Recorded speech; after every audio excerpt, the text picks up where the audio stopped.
Ayan guys, dito na ako sa bahay. Dito na kami.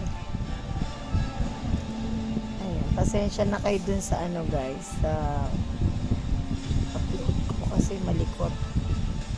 Ito kasing cellphone na to ay hiniram ko lang. Ayan, sira na kasi yung cellphone ko guys. Ayun, yung birthday ko ay wala tayong ganap kasi diba hindi naman nakaregister, hindi daw nakaregister yung Gcash ko. Ay di yun na nga guys, dami kong kwento. Bali 1 week din kaming mahigit na nasa ospital na pabalik-balik. Minsan hindi kami nabalik kasi doon na kami natutulog. Ang pamasahe ang mahal guys. So ngayon ay October 8. Ayan. Ate ko umuwi na ng Quezon para makatinda siya ng isda.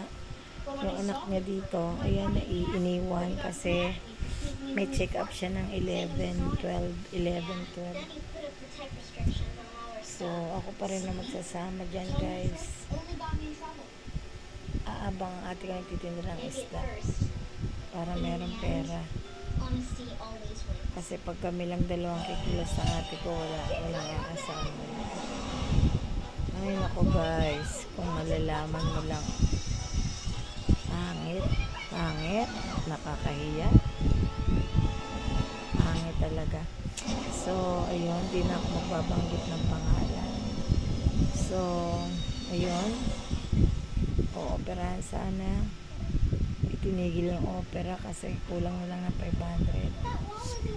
So kulang ng 500 ang ginawa ko, hindi kami makahingi. Ay, si Amy, ayan, nagbigay 300 si Amy. Ayan, shoutout sa'yo, Amy Mapalad. So, yun na nga. So, 500 na lang ang kulang para maoperahan na kasi ang mamahal ng gamot. So, hindi na operahan, ano. So, ang ginawa ko, sabi ko, wala tayong aasahan. Uuwi muna ako, extra ako ng isang araw para makapasok ako para maoperahan yan. So pumasok ako ng isang araw guys sa trabaho ko. Huwebes yun eh.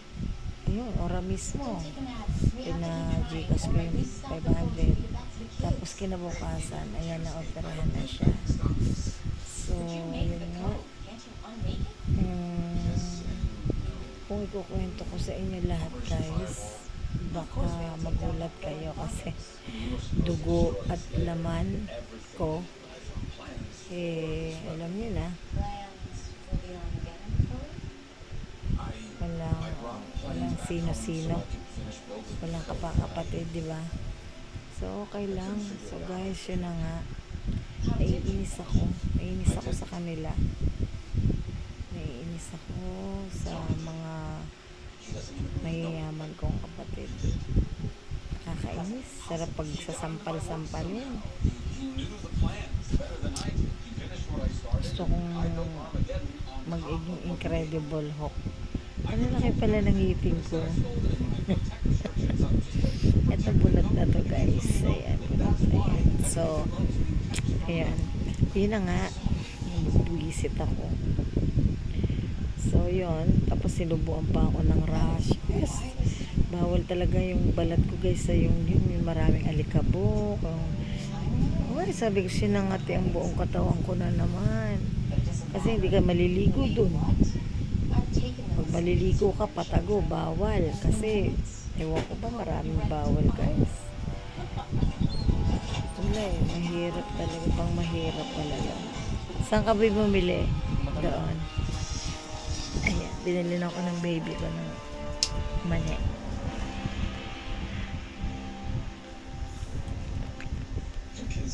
Amayos yung kamay mo eh. Kakaan.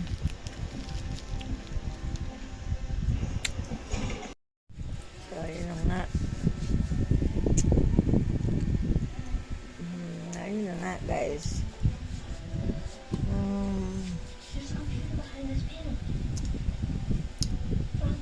Tapos, ito pa ang mangyayari guys. Sabi ko sa inyo, diba, pinagamot ng ate ko sa Gumaca, Quezon. May referral na dito daw kasi hindi kaya doon. Yan, pasok naman sa ER, pasok. Haba ng pila namin, isang araw kami pumila. Pagdating dun sa talagang pinaka-doktor, tinapat kami. Alam mo ba, sabi guys, ma'am, hindi po namin kayo tatanggapin kasi puno daw ang ospital. Ayan, puno daw. Sabi ko, Dok, kahit po ba may referral, tsaka nakalagay po dyan, emergency. Sabi niya, oo nga, kaso puno kami, wala kaming paglalagyan. Sabi ko, ano po yung mas magandang gawin? Ano po yung gagawin namin? Ano pong dapat namin gawin? Ang sabi niya, nakikita mo yung papel na yan? Diyan sa baba niya, may telephone number, tawagan niyo yan kung saan may available. Sabi ko, gano'n. Sabi ko, paano po yan? Dok, sabi ko, tignan niyo po ang pasyente. Yan po ba okay lang? Yan po ba hindi emergency? Yan po ba hindi malala? Sabi na dok, tingin ko hindi naman.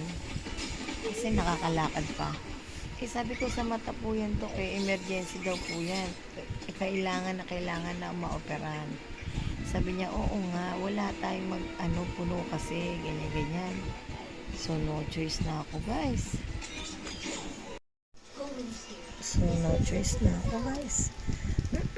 Sabi ko, hindi pwede to. Ganun. Diba, ate ko, wala namang yan. Ang bunganga. Yun lang, pumirma lang ate ko. Na katunayan, wala doon. Hindi talaga pwedeng tanggapin. So, naisip ko, magkahanap daw kami ng ospital na pwedeng tanggapin.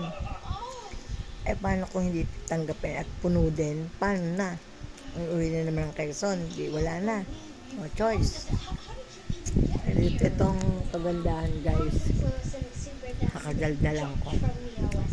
Di ba may blue card kami? Sabi ko, ma'am, pinanggayan kami. Saan ako pupunta? Saan ako lalapit? Sabi ko gano'n. Sabi nung babae, halika, sumama kayo sa akin. Sunod kami sa kanya. Dumaan na kami doon sa may mga ewan ko kung saan kami liko-liko. Bawat liko-liko may mga guard. Sabi guys, guard, padaan kami ha, idadaan ko tong tatlong to. Sagot ko na to. Ganun. Thank God, kasi may tumulong sa amin. Bilhin niya sa akin. Kailangan maipasok mo yung papel niya. Bahala ka na kung anong sasabihin mo. Basta kailangan maipasok mo yung papel doon. Na! Yung mga guard na to. Pasok ko yung pasyente.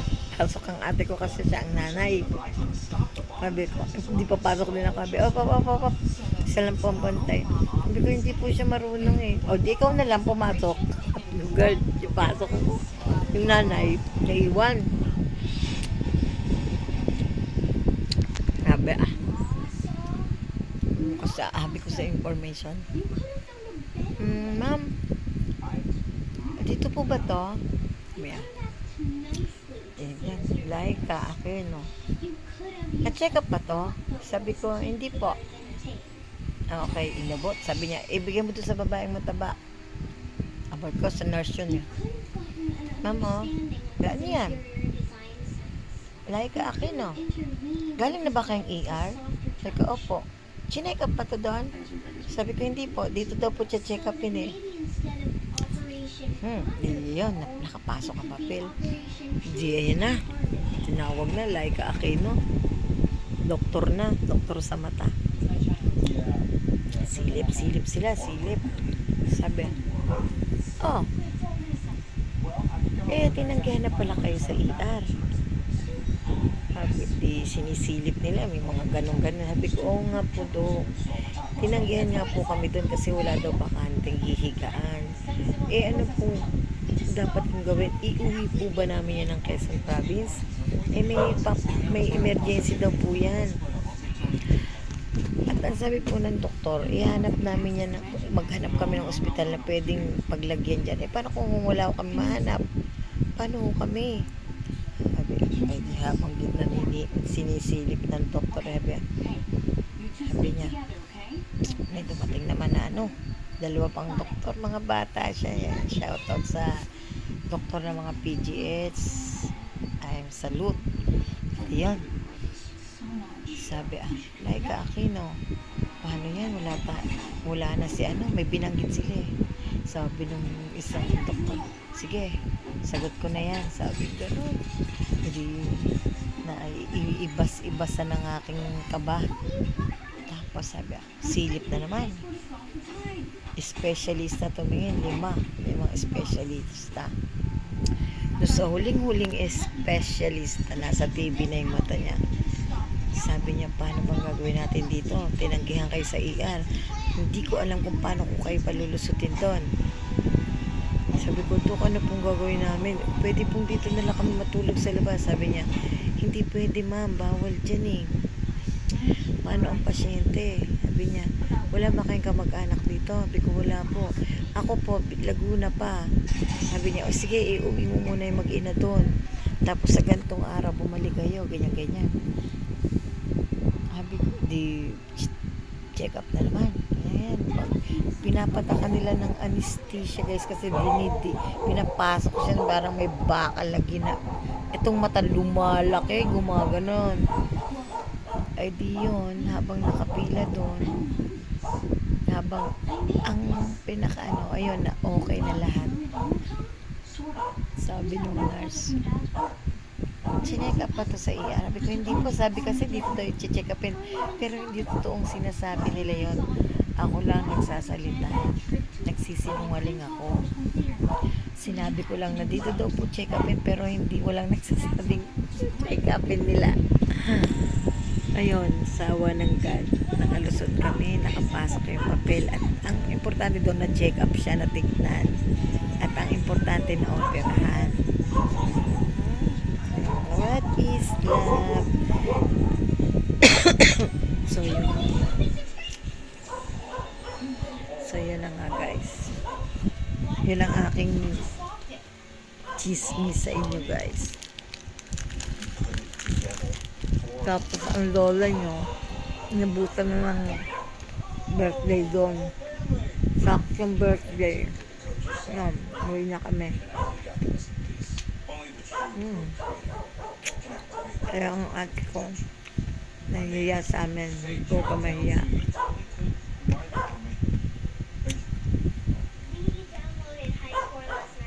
Nakantampo niya sa mga kapatid ko. Ko, hayaan mo na. Ganun talaga. Mahirap umasa. Kahit piso pa yan. Yun. Sabi ko, ayan. Thank you sa Mami Bioli ko.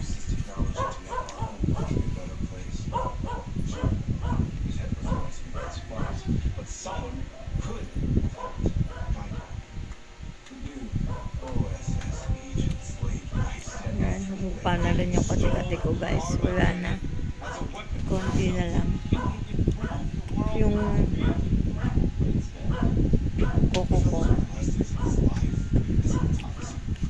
Kumaling dito sa gamot. Dahil yung koaleba. Kasi tapos ko lang maglaba guys. Masakit yung aking likod. Nanonood sila. Papakita ko sa inyo si Laika.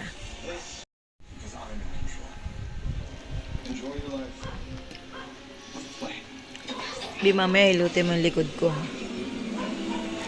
Ayan si Laika. Laika, mag-hi ka. Hi. Nagpataka na ba? Parang may muta yung mata mo, ha? Ayan guys, so hindi masyadong pantay yung mata niya. Alin nga inoperahan dyan, nak? Alin dyan? Asa na? Ayan. Yung nanay guys, hindi alam ang left and right. Sabi ko, lagyan ng R, tsaka L. Lagyan ng... Ano yan, Alin? Baka nag-assignment ka, ha? Ayoko nag-assignment ka sa gabi. So, matatapos ko lang maglaba, guys. Kaya ang ulam namin, guys, hotdog.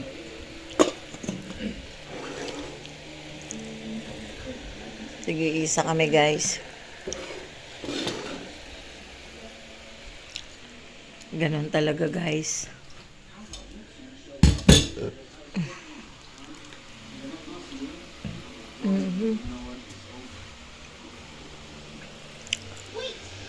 Ang kamay mo, wag mong isubo. Ayan ang nilabang ko, guys. So, yun na lang. Yun, guys, ang aking chismis.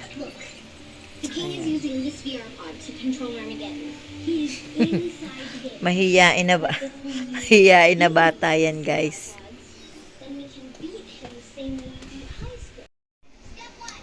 Bigla na matay, guys. Napuno na. Ang napindot ko. So, babay na, guys.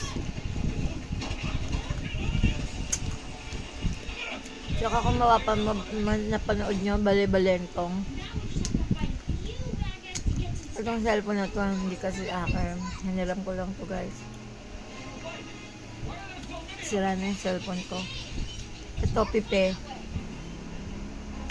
Pag tumawag ka, hindi maririnig mo ko. Ikaw, hindi ko marinig. Ay, maririnig mo ko, ikaw, hindi ko maririnig.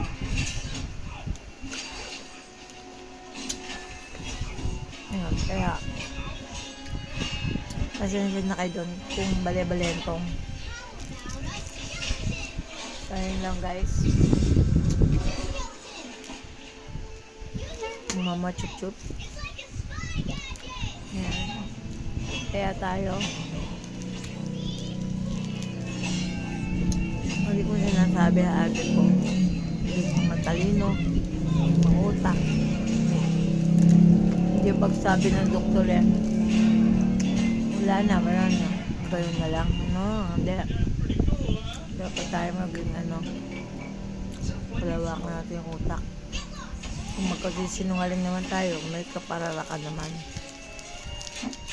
Hindi tayo nagsinungaling sa anumang bagay na pangit. Nangiling ako. Ang natawag, baby. Ang ate ko, guys. Te! Ano? Eto! Tapos na kaming kumain. Eto si Laika, nanonood ng TV. Anong ginagawa mo? Ate? Wala na. Hindi, hina na signal dun eh. So yun, guys. Sabi ko, malayo pa yon. Sabi ko sa ate ko. Sabi niya, pe, sama mo ko luluwas. Kim! Kim, practice ng practice, guys.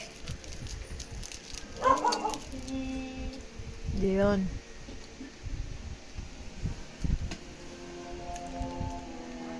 Tapos matagal nyo ako hindi battery low. Matagal nyo ako hindi nakita, diba? Kasi yun nga, wala akong cellphone, guys. Sira. Ito, hiram lang to, guys. Kaya pag tumama ako sa loto. Kim! Hindi pa pala. So, yun na.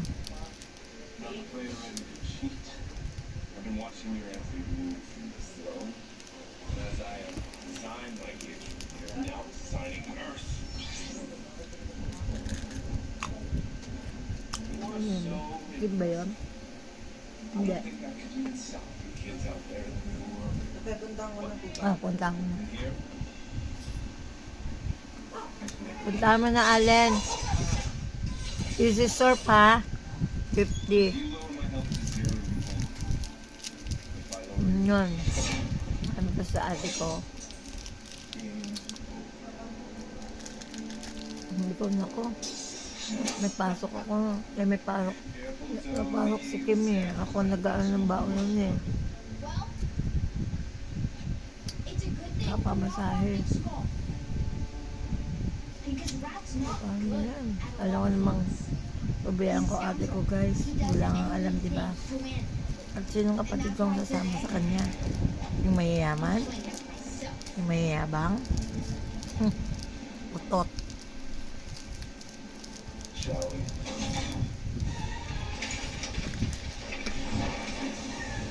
Ako lang.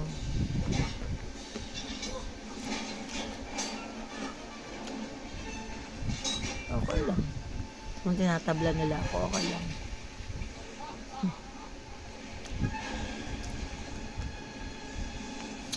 So yun guys. Kulor na ate ko. Sana pagbalik namin sa 11 tsaka 12.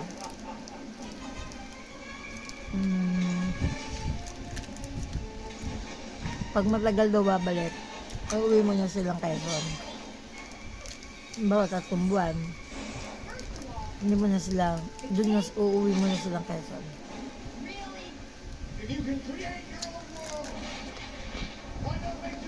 Mahabag ko.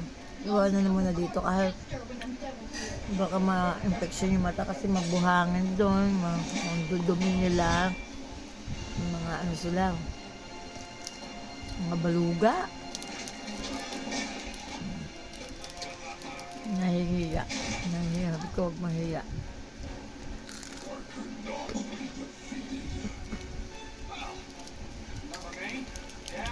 Ayun. Ayun na. Bye-bye na guys. Paano ka bukas? Hirap bawiin yung ano, nawala. Kasi linggo akong ano eh, hindi pumasok. Pero isang linggo yung utang ko. But, it's okay. Kaya mga may utang pa dyan, maghintay kayo. Dahil babayaran ko rin kayo.